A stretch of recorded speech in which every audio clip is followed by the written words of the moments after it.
Good afternoon everyone. I am Praveen Kumar. तो चलिए हम लोग अपने फोकस बैच में एक न्यू सब्जेक्ट स्टार्ट करते हैं जो है आपका बायोकेमिस्ट्री एंड बायोटेक्नोलॉजी। आप लोग बहुत दिनों से वेट कर रहे थे, सर बायोकेमिस्ट्री स्टार्ट कीजिए।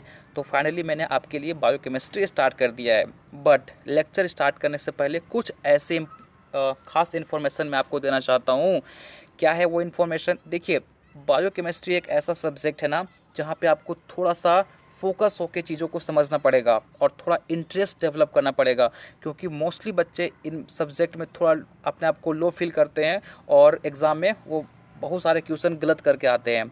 ठीक है, तो प्लीज़ आप ऐसा गलती ना करें। थोड़ा सा लेक्चर को आप सिंसियर लें और ट्राई करें कि एक बार में ही पूरे लेक्चर को कवर कर लें। ऐसा नहीं करना है कि अब बीच में हम लोग लेक्चर को पॉज कर दिए और बाद में हम लोग घूम फिर के आएंगे तो फिर हम लेक्चर को कंटिन्यू करेंगे।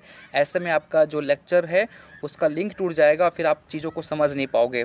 ठीक है, तो ये लिंक ना टूटे और आपका सब्जेक्ट में इंटरेस्ट बना रहे, इसलिए मैंने क्या किया है, यहाँ पे number of question come he include किया है ताकि आप चीज़ों को समझते चलें और हम लोग बिल्कुल बायोकेमिस्ट्री और जेनेटिक्स को आराम से पढ़ेंगे। ठीक है, तो चलिए हम लोग आज का लेक्चर स्टार्ट करते हैं। सबसे पहला क्वेश्चन काफ़ी इंपॉर्टेंट है और आप लोग छोटे क्लास से पढ़ते आए हैं। Define carbohydrate and classify carbohydrate with example. आपसे क्वेश्चन पूछा है कि बताओ कार्बोहाइड्रेट क्या होता है और आपको कार्बोहाइड्रेट को क्लासीफाई करना है एग्जाम्पल के साथ। ठीक है, इजी क्वेश्चन है। देखिए, जब आप कार्बोहाइड्रेट टर्म सुनते होंगे तो आपके माइंड में एक वर्ड आता होगा एनर्जी, और बिल्कुल सही भी है। जब हम कार्बोहाइड्रेट का नाम सुनते हैं ना तो मेरे माइंड में आता है कि हाँ सर, इसका जो रिलेशन है ना वो एनर्जी से है। ठीक, एम आई राइट? आप लोग सबके माइंड में एनर्जी ही आता है ना कि कुछ और आता है? नहीं, एनर्जी ही आता होगा। ठीक है, चलिए भाई, तो एनर्जी आता है। अब देखो, जब हमको भूख लगता है तो मोस्टली हम लोग ऐसे फूड को खाना पसंद करते हैं जिसमें क्या हो, एनर्जी का अमाउंट ज़्यादा है। जैसे कि आपका राइस हो गया, पोटैटो हो गया, इसमें क्या है, आपके ग्लूकोज का अमाउंट ज़्यादा है। आप नोटिस करना, इसमें कार्बोहाइड्रेट का भी अमाउंट ज़्यादा होता है। ठीक है, तो हमको क्या होता है, इससे एनर्जी प्रोवाइड होती है। ठीक, तो कार्बोहाइड्रेट मोस्टली आपके एनर्जी का एक बेहतर स्रोत है।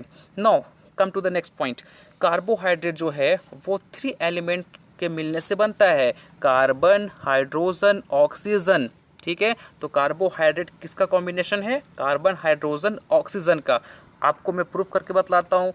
देखिए, आपने ग्लूकोज का नाम सुना है एंड ग्लूकोज का आपको फॉर्मूला भी पता होगा, C6H12O6। ये होता है ना ग्लूकोज का फॉर्मूला, याद है कि नहीं है? बिल्कुल सही बात।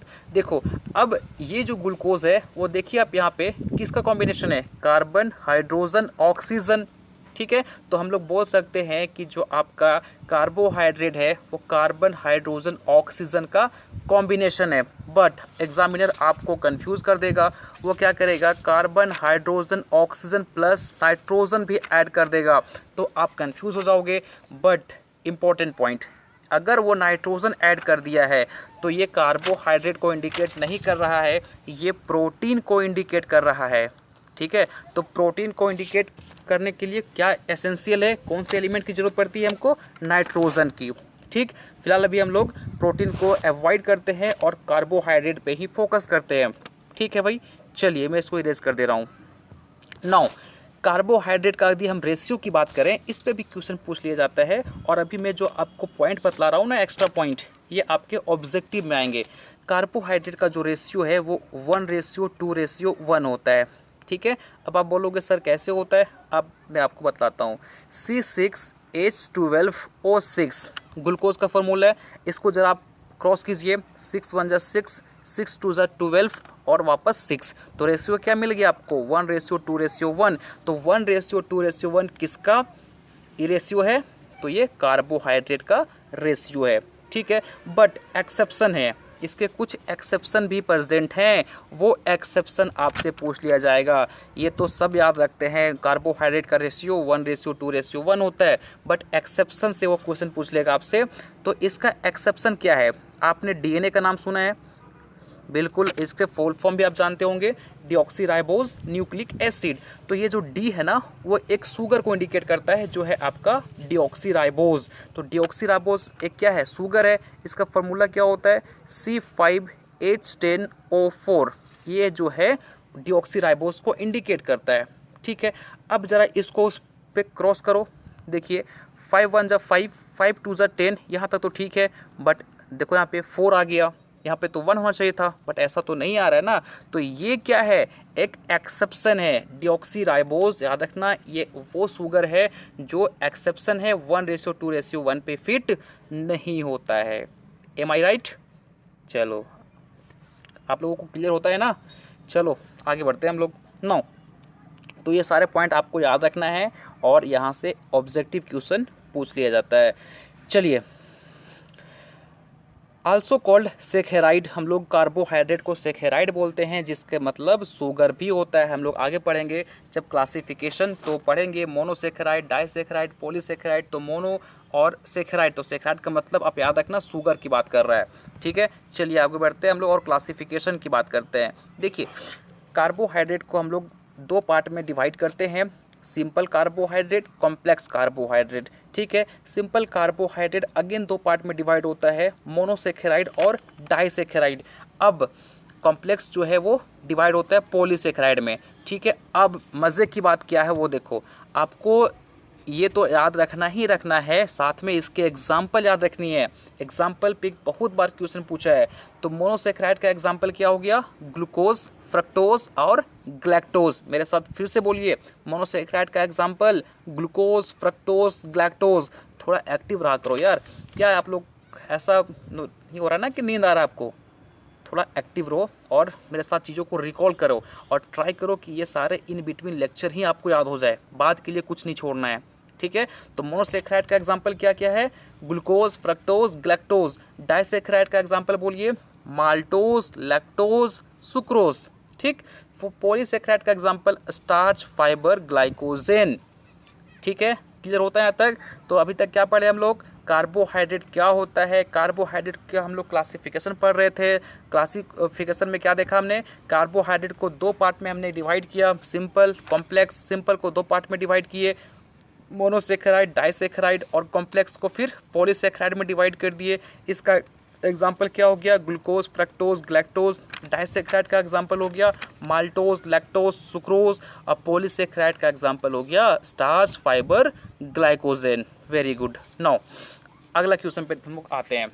ये क्वेश्चन क्या बोल रहा है, बोलता है डिफाइन मोनोसेखेराइड विथ एग्जाम्पल। आपको बतलानी है कि मोनोसेखेराइड क्या होता है और इसका एग्जाम्पल क्या है, और जो एग्जाम्पल आप दोगे उसको आपको ड्रॉ करके भी दिखाना है। तो ये one of the most important question में आता है। देखिए मोनोसेखेराइड क्या होता है, सबसे पहला पॉइंट तो आप ये लिख देना कि मोनोसेखेराइड एक सिंपलेस्ट शुगर है। ठीक है, मोनोसेखेराइड इज अ सिंपलेस्ट शुगर। अब मज़े की बात, इसको आप can not be further hydrolyse. ये तो सिंपलेस्ट शुगर है, यहाँ तक तो ठीक है, बट मोनोसेखेराइड को आप वापस ब्रेक नहीं कर सकते।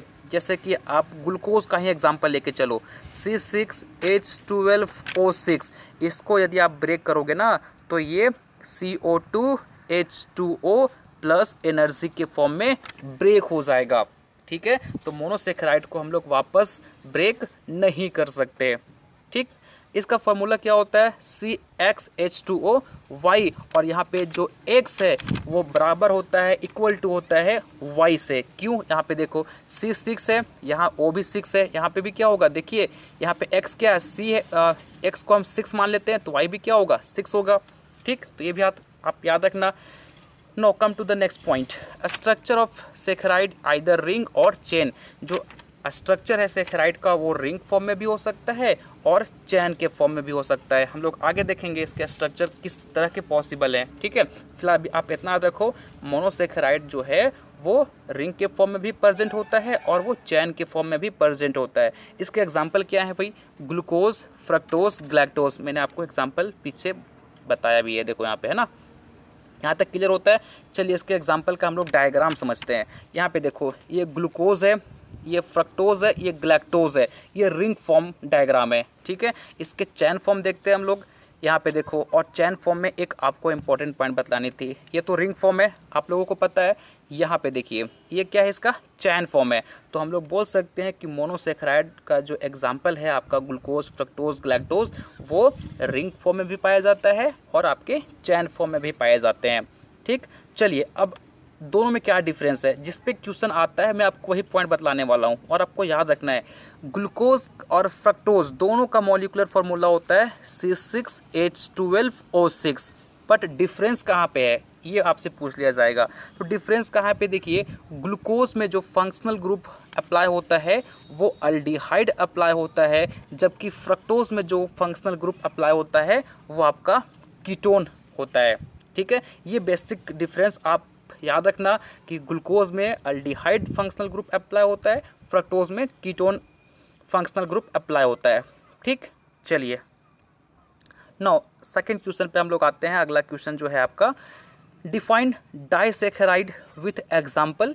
वहाँ पे हम लोग क्या पढ़े थे, मोनोसेक्राइड, उसके एग्जाम्पल और उसके डायग्राम। यहाँ पे हम लोग पढ़ेंगे डाइसेक्राइड क्या होता है, उसके एग्जाम्पल आपको बतलानी है और उन एग्जाम्पल के आपको स्ट्रक्चर भी बतलानी है। तो अब देखिए डाइसेक्राइड क्या होता है। वहाँ पे हम लोगों ने पढ़ा था कि मोनोसेक्राइड को फर्दर हम लोग ब्रेक नहीं कर सकते हैं, और ये डाइसेक्राइड है ना, ये दो मोनोसेक्राइड यूनिट के मिलने से बनता है। ठीक है, और वी कैन से जब हम लोग डाइसेक्राइड को ब्रेक करेंगे तो ये दो मोनोसेक्राइड में ब्रेक कर जाएगा। ठीक है, तो आपकी मर्जी, आप कैसे याद रखते हो। ये भी आप बोल सकते हो कि दो मोनोसेक्राइड जब मिलेंगे तो डाइसेक्राइड बनेगा। आप ये भी बोल सकते हो कि जब डाइसेक्राइड को ब्रेक करेंगे तो दो मोनोसेक्राइड यूनिट में ब्रेक कर जाएगा। जैसे कि मैं आपको एग्जांपल बतलाता हूँ, देखिए आप यहाँ पे जरा, जैसे कि आपका लैक्टोज, लैक्टोज एक डाइसेक्राइड है। ठीक है, इसको यदि आप ब्रेक करोगे ना तो ये टूटेगा आपका ग्लूकोज प्लस ग्लैक्टोज में। ठीक है, तो अब देखो है ना, यहाँ पे डाइसेक्राइड है, लैक्टोज आपका डाइसेक्राइड है, इसको आपने ब्रेक किया तो ग्लूकोज और ग्लैक्टोज में ब्रेक हो गया। ठीक है, मैं आपको यहाँ पे लिखवा भी देता हूँ क्योंकि ये आपके एग्जामिनेशन पॉइंट ऑफ व्यू से काफ़ी इंपॉर्टेंट है। देखो लैक्टोज, लैक्टोज जो है वो आपका एक डाइसेक्राइड है, इसको ब्रेक करोगे तो ये ग्लैक्टोज प्लस ग्लूकोज में टूट जाएगा और ये क्या है, मोनोसेक्राइड। ठीक है, चलिए माल्टोज की बात करें। अगेन माल्टो एक क्या है, माल्टोज एक डाइसेक्राइड है, इसको यदि आप ब्रेक करोगे तो ये ग्लूकोज प्लस ग्लूकोज में टूट जाएगा, तो ये दो यूनिट देगा ग्लूकोज का, और again glucose is a monosaccharide. तो आप यहाँ पे नोटिस कर रहे हो कि हम लोग डाइसेक्राइड को ब्रेक कर रहे हैं तो दो मोनोसेक्राइड यूनिट हमको मिल रहा है, या फिर इसको आप ऐसे भी बोल सकते हो कि जो डाइसेक्राइड है वो दो मोनोसेक्राइड के मिलने से बनता है। नो सुक्रोज, ये तीन काफ़ी इंपॉर्टेंट एग्जाम्पल हैं डाइसेक्राइड के, है ना। तो सुक्रोज को ब्रेक करोगे तो ये आपके ग्लूकोज प्लस फ्रक्टोज में टूट जाएगा। ठीक, आ रहा समझ में। तो आई होप आपको क्लियर हो गया होगा डाइसेक्राइड क्या होता है। ठीक है, दो मोनोसेक्राइड यूनिट्स के मिलने से बनता है। ऑल डाइसेक्राइड और सोल्यूबल इन वाटर, काफ़ी इंपॉर्टेंट कैरेक्टरिस्टिक्स है। जितने भी डाइसेक्राइड हैं आपका माल्टोज, लैक्टोज, सुक्रोज, ये क्या होते हैं, वाटर में सोल्यूबल होते हैं और इनका टेस्ट कैसा होता है, स्वीट, काफ़ी मीठा इनका टेस्ट होता है, और सो दे कैन, हम लोग इसको शुगर बोल सकते हैं क्योंकि मीठा टेस्ट है तो शुगर बोलेंगे। ठीक, तो एक इंपॉर्टेंट कैरेक्टरिस्टिक्स आप याद रखना, डाइसेक्राइड पानी में घुल जाता है और स्वीट टेस्ट होने के कारण इसको हम लोग शुगर बोलते हैं। Example maltose, lactose, sucrose. I hope आपको एग्जाम्पल याद हो गया होगा। देखिए अब स्ट्रक्चर हम लोग जरा नोटिस करते हैं। देखिए ये माल्टोज का स्ट्रक्चर है, आपको क्या करनी है, इन स्ट्रक्चर को बार बार बनानी है ताकि आपको ये स्ट्रक्चर याद हो जाए, एग्जाम में आप किसी तरह का कोई गलती ना करें। ठीक है, तो माल्टोज, माल्टोज किससे मिलके बना है, ये ग्लूकोज, ये भी ग्लूकोज। जब दो ग्लूकोज आपस में मिलते हैं तो आपस में एक, यहाँ पे देखिए एक बॉन्ड बनता है जिसको हम लोग बोलते हैं अल्फा 1,4 ग्लाइकोसिडिक बॉन्ड। ठीक है, जब दो ग्लूकोज मिलेंगे तो बीच में एक बॉन्ड बनता है, उसको बोलते हैं अल्फा 1,4 ग्लाइकोसिडिक बॉन्ड। अब ये ग्लाइकोसिडिक बॉन्ड क्या होता है मैं आपको आगे बतलाऊंगा। ठीक है, तो माल्टोज समझ में आया। किसके किसके कॉम्बिनेशन से बनता है, ग्लूकोज ग्लूकोज। नाउ लैक्टोज का स्ट्रक्चर देखिए ये है, और इस स्ट्रक्चर को आपको फिर से प्रैक्टिस करनी है। और लैक्टोज किसके कॉम्बिनेशन से मिलकर बनता है, ग्लैक्टोज एंड ग्लूकोज, ठीक। और इनके बीच जो बॉन्ड बनता है वो आपका बीटा 1,4 ग्लाइकोसिडिक बॉन्ड बनता है। चलिए, तो बॉन्ड पे भी क्वेश्चन पूछा गया है, ठीक है।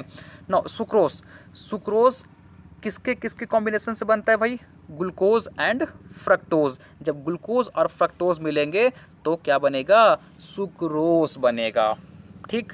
आया समझ में। तो आपको क्या करना है, इन सारे स्ट्रक्चर पे प्रैक्टिस करनी है ताकि ये स्ट्रक्चर आपको याद हो जाए, ठीक है। और एग्जाम में आप गलत ना करो, ये क्वेश्चन पूछे जाते हैं मोस्टली। चलिए, now come to the next question. Defined polysaccharide with examples and also draw the structure of polysaccharides. आपको बतलानी है पॉलीसेकेराइड क्या होता है, उसके एग्जाम्पल का आपको डायग्राम भी बनाकर दिखलाना है। तो चलिए, वहाँ पे हम लोग पढ़ रहे थे कि भाई डाइसेकेराइड को हम लोग ब्रेक करेंगे तो 2 मोनोसेकेराइड यूनिट देगा। यहाँ पे क्या होता है कि जब आप उसको ब्रेक करोगे तो 10 मोनोसेकेराइड यूनिट आपको प्रोवाइड करेगा, ठीक है। जब आप पॉलीसेकेराइड को ब्रेक करोगे ना तो यहाँ पे आपको 10 मोनोसेकेराइड यूनिट मिलेंगे, ठीक है। कई बार ये 10 से ज़्यादा भी होते हैं, तो बट हम लोग मोस्टली 10 लेके चलेंगे, ठीक है। ये क्या होते हैं, वाटर में इनसॉल्युबल होते हैं, जबकि आपका डाइसेकेराइड वाटर में सॉल्युबल था, और इनका टेस्ट स्वीट नहीं होता है, इसलिए इसको हम लोग शुगर नहीं बोलेंगे, ऐसा नहीं है, बट इसको हम लोग याद रखना है कि इसका जो टेस्ट है वो स्वीट नहीं होता है। Example very important, cellulose, starch, glycogen, ठीक है। इनके स्ट्रक्चर को देखिए आप यहाँ पे, ये है आपका स्टार्च का डायग्राम, आपको फिर से वही करनी है, प्रैक्टिस करनी है इसके ऊपर। ये देखिए सेल्यूलोज का डायग्राम है, और ये देखिए आपका ग्लाइकोजन का डायग्राम है।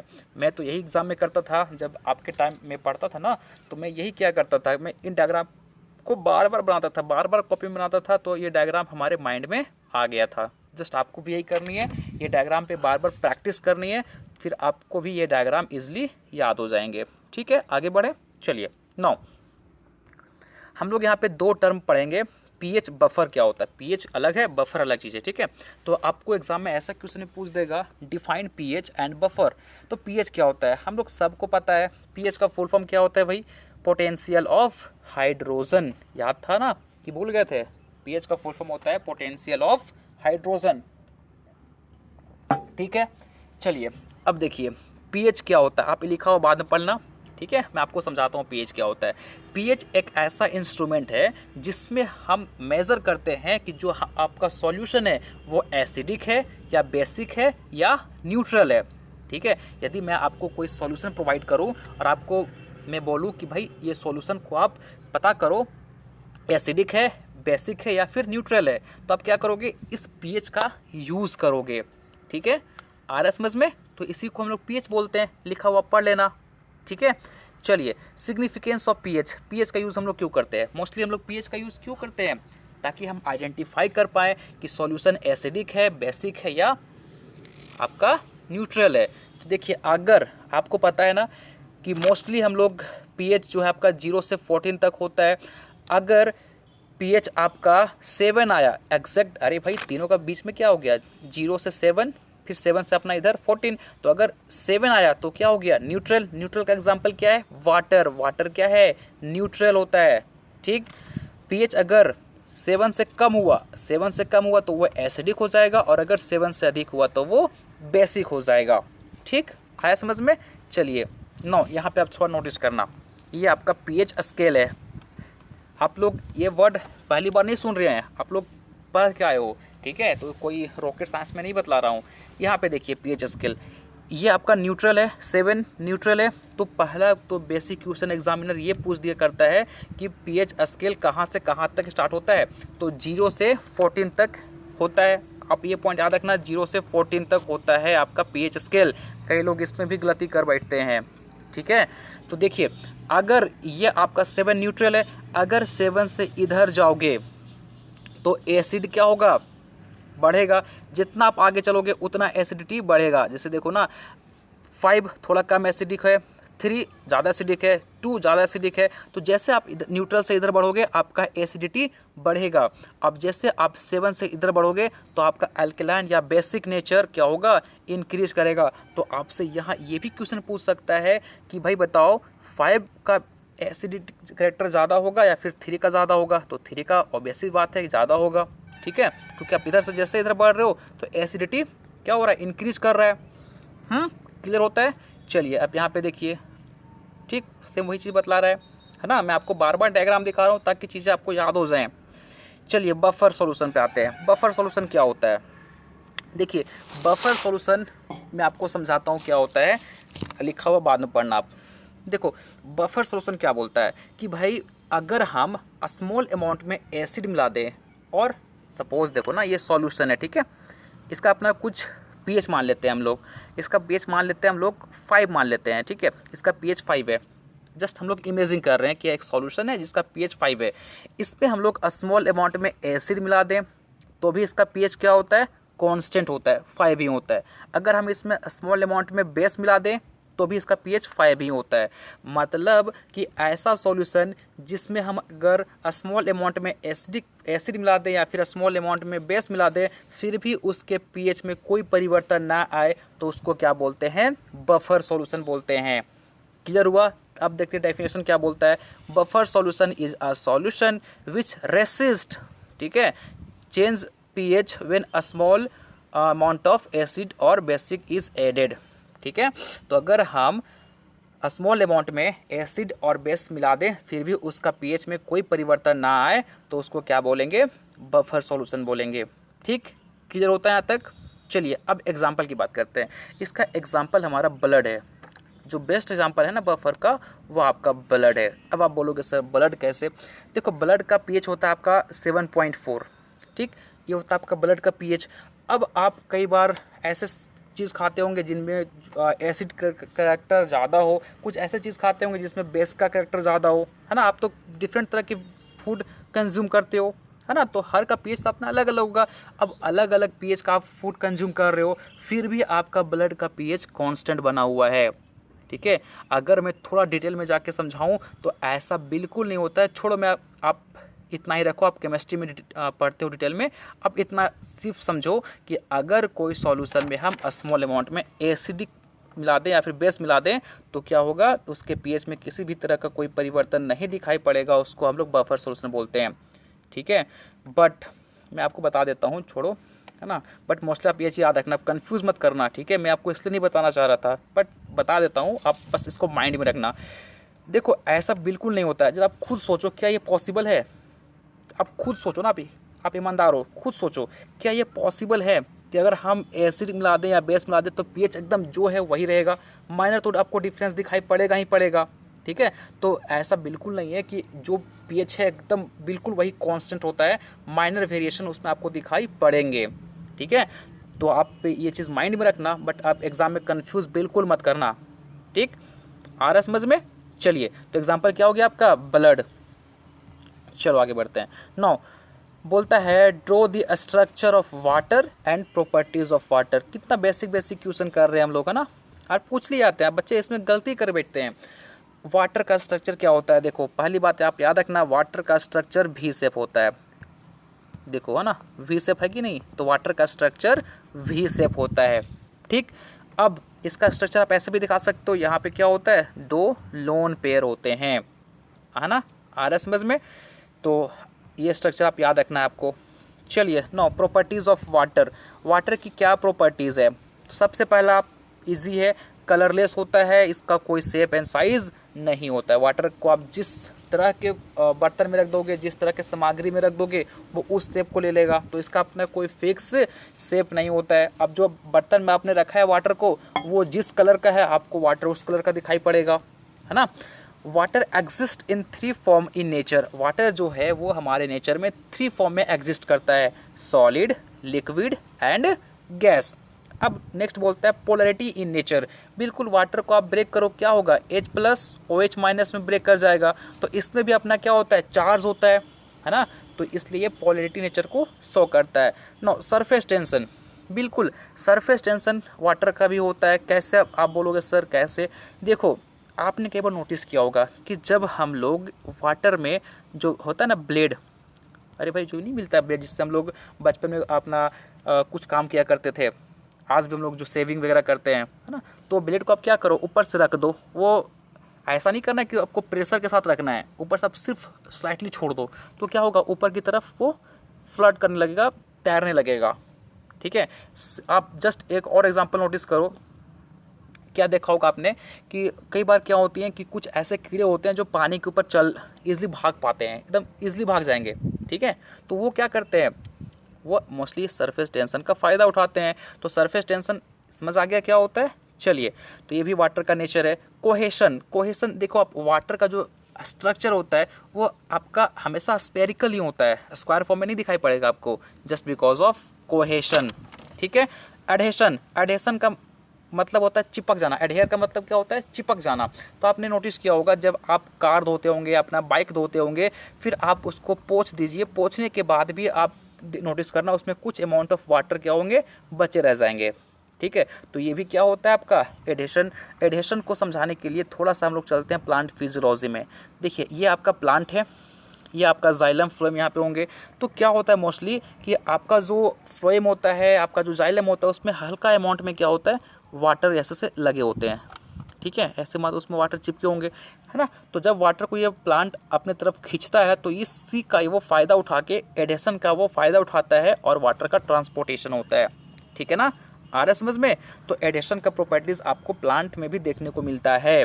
तो एडेशन भी एक नेचर है वाटर का। अरे आप नोटिस करो, इसको आप समझ नहीं पाए तो ऐसे समझो, यहाँ एक वाटर का ड्रॉप है, यहाँ एक वाटर का ड्रॉप है, आप क्या करो, स्लाइटली इसको ऐसे कर दो तो ये आपस में क्या होगा, पकड़ के एक बड़ा सा ड्रॉप बन जाएगा, है ना। क्यों, क्योंकि ये एडहेशन प्रॉपर्टी को शो करते हैं। नो, यूनिवर्सल सॉल्वेंट, आपको पता है कि वाटर में आप सारे चीज़ को घोल सकते हो। अब सारे कुछ में एक्सेप्शन तो होंगे, बट मोस्ट चीज़ क्या होते हैं आपके वाटर में घुल जाते हैं। तो water is a universal solvent. ठीक, क्लियर हो गया यहाँ तक। तो ये भी क्वेश्चन काफ़ी इंपॉर्टेंट है। चलिए एक हम लोग न्यूमेरिकल करते हैं, और काफ़ी इंपॉर्टेंट न्यूमेरिकल है। कई बार आपको ऐसे क्वेश्चन पूछ दिए जाते हैं। ठीक है, तो देखिए बोलता है find the pH of a solution which has hydronium ion concentration. पहले तो आप पीएच का फॉर्मूला पढ़ लीजिए। पीएच का फॉर्मूला क्या होता है, -log/10, है ना, to the concentration of hydronium ion concentration. या इसी को हम लोग ऐसे लिख सकते हैं, pH is equal to -log/10 to the hydrogen ion concentration. ठीक, ऐसे भी लिख सकते हैं। तो ये फॉर्मूला आपको याद हुआ, फॉर्मूला आप याद रखना, काफ़ी इंपॉर्टेंट फॉर्मूला है ये। ठीक, अब इसी फॉर्मूला पे हम लोग इस न्यूमेरिकल को सॉल्व करते हैं। मैंने क्या बताया, pH is equal to -log/10 to the hydrogen ion concentration. ठीक है, हाइड्रोजन ही हाइड्रोनियम आयन कंसंट्रेशन होता है ना, हाइड्रोनियम आयन कंसंट्रेशन। ठीक, यहाँ तक क्लियर है। चलिए अब क्वेश्चन पढ़ते हैं और देखते हैं क्या गिवन है हम लोगों को। Find pH of A solution which has hydronium ion concentration is 10। तो आपको ये दे दिया है 10, आपको हाइड्रोनियम आयन कंसंट्रेशन दे दिया है 10। ठीक है, 10 टू द पावर -3 दिया हुआ है। कोई दिक्कत यहाँ तक। आपको क्वेश्चन में बोला है कि भाई पीएच आप फाइंड करो जब आपका हाइड्रोनियम आयन कंसंट्रेशन का वैल्यू 10 टू द पावर -3 मोल पर लीटर है। ठीक है, तो कुछ नहीं करना है, बिल्कुल सिंपल सिर्फ डेफिनेशन इसका बनेगा, pH is equal to -log/10 to the hydronium ion concentration क्या है, 10 टू दी पावर -3। ठीक, यहाँ तक कोई दिक्कत नहीं है। और आपको पता है कि जब हम लॉगरिथमिक पढ़ते हैं तो ये माइनस उठ के इधर आ जाता है। तो यहाँ पे देखो माइनस माइनस प्लस, तो 3 log/10, फिर है ना 10 टू दी पावर 10, ये 10 यहाँ पे बच गया ना, यहाँ पे आ जाएगा।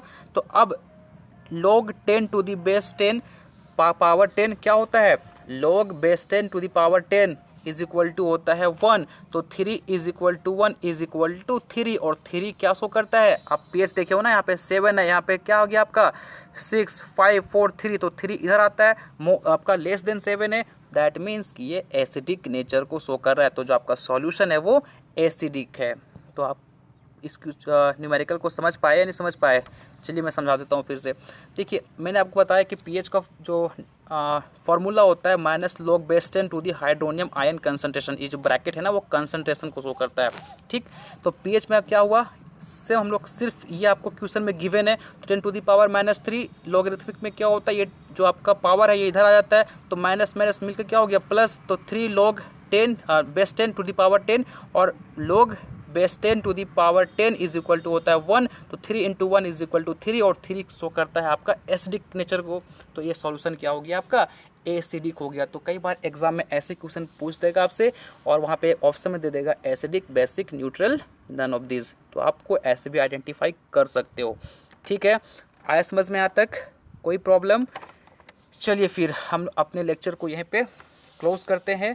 अगले लेक्चर में हम लोग कुछ इंपॉर्टेंट क्वेश्चन और लेके मिलेंगे। देखो मैं number of question come include इसलिए करा ताकि ये सब्जेक्ट जो है आपका बायोकेमिस्ट्री और जेनेटिक्स वो टोटली कंसेप्चुअल सब्जेक्ट है, आपको कंसेप्ट समझने पड़ेंगे, है ना। तो अगर हम नंबर ऑफ क्वेश्चन ज़्यादा रखेंगे तो आपका माइंड थोड़ा पक्के चीज़ों को कैच नहीं कर पाएगा इजीली, तो इसलिए हम लोग आराम से पढ़ेंगे, हार्डली 5-6 क्वेश्चन को करेंगे एक लेक्चर में। ठीक है, तो चलिए फिर आज के लिए हम लोग इतना ही रखते हैं। Thank you so much.